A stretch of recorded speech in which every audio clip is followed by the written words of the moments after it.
kailangan mag-giveaway dahil may kasalubong, di pwedeng sumalubong dyan, napaka sobrang curve ng daan. At yan, isang magandang umaga sa inyo mga kabayan. Susubukan natin dumaan dito sa Zigzag Road sa Timonan, Quezon, sa Bitugong Manok kung tawagin. At medyo delikado din yung dumaan dito. At ating titingnan, susubukan natin. Pagdadaan ho kayo dito ay laging check natin muna ang ating sasakyan. Dapat kondisyon, lalo na ang ating brake, engine, lahat na check natin para siguradong safety tayo.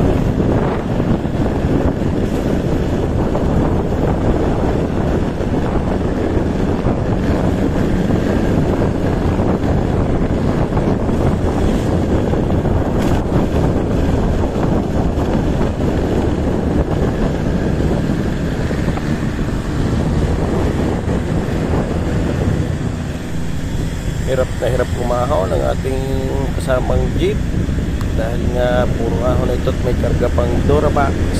Nasa unahaw. Yan.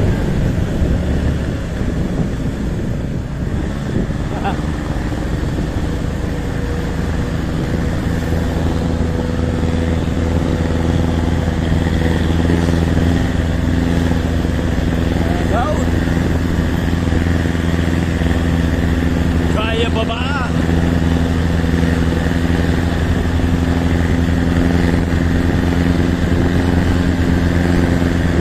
Puro ahon.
sa gubat na ito minsan madaming unggoy.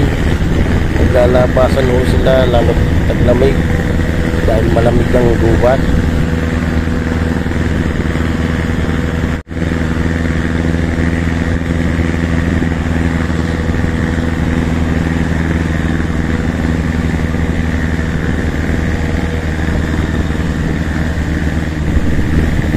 Hirap na ang jeep sa pag-ahon eh. Lamig dito, ano? Palibasa, lalaki ng puno.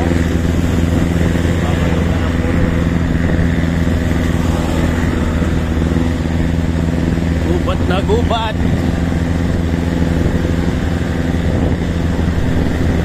Maya naman ay puro lusong na huwaray.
Tayo.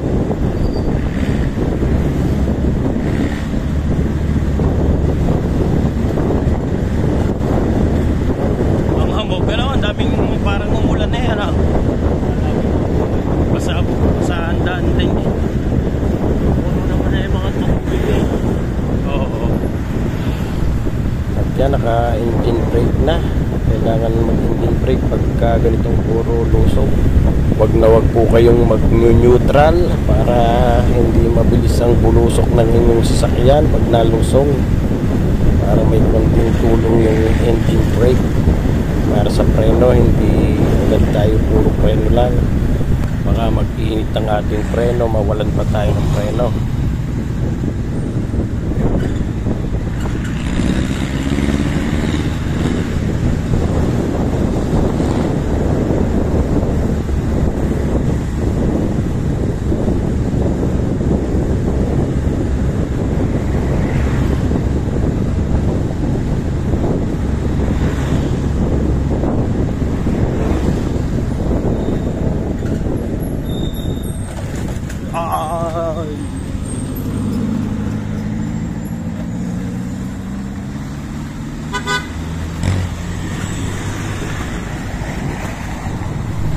Bawal nga po pala dito dumaan ang mga 6-wheeler pataas. Yung basa-basa ang daan dahil sa hamog.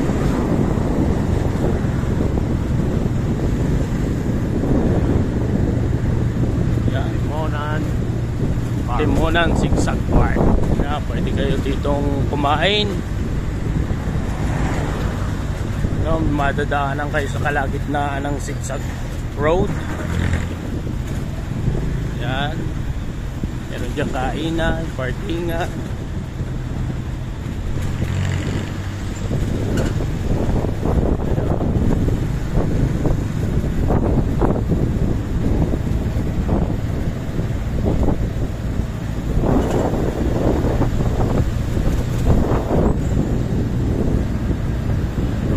Lulusong, malusong naman.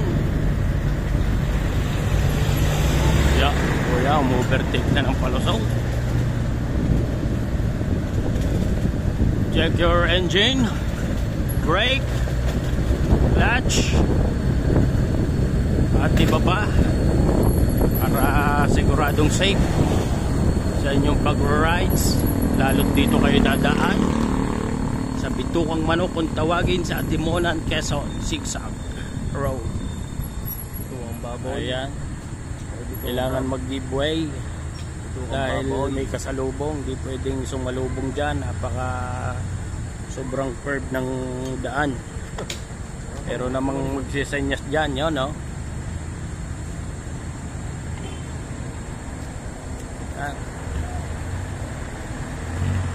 Ayun naman, bayan.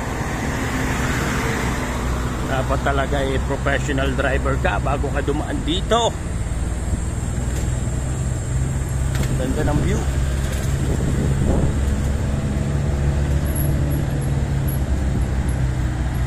Yan o, napaka sharp ng curve.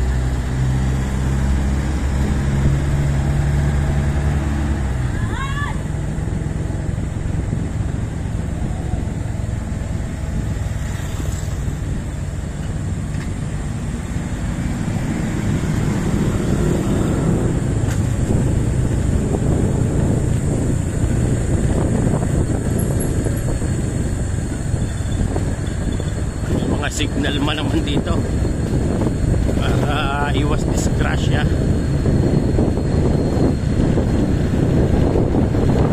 Papakita ko sa inyo ang ating driver. Ayan, ayan ang ating driver. Ayan.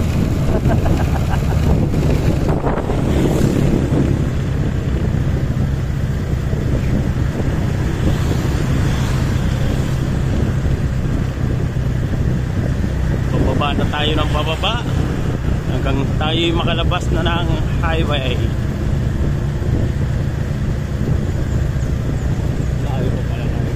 Mahaba din to, mga bago tayo nakalabas ay maabot din ng mga 15 minutes siguro.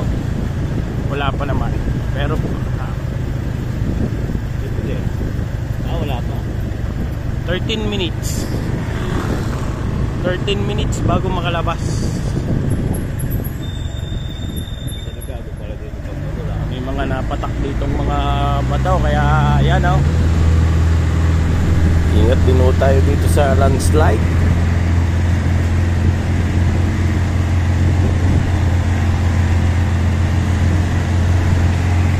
Saka ang daming puno na pwedeng pumatak na sanga, lalo na pagka delikado pagdadaan kayo dito ng nabagyo.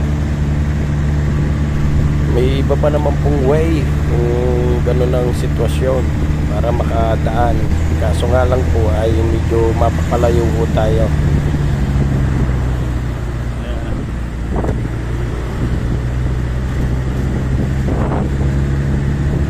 Ang labig sa pakiramdam dahil sa malalaking puno.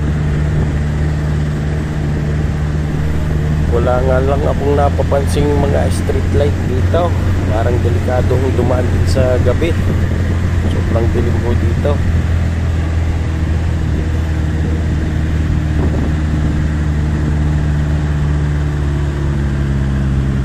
Ayan, madulas ang daan, mag-ingat.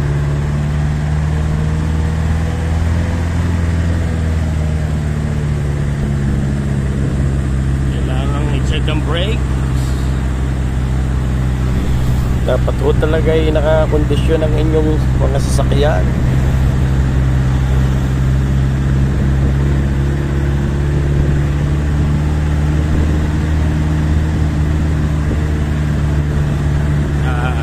Dito na tayo sa labas. Ito na ho ang dulo. Maraming salamat sa inyong panonood. Sana'y nasiyahan kayo pag kayo'y plano nyo pumunta dito. Sana'y handa kayo sa daan. Ingat tayo palagi. God bless.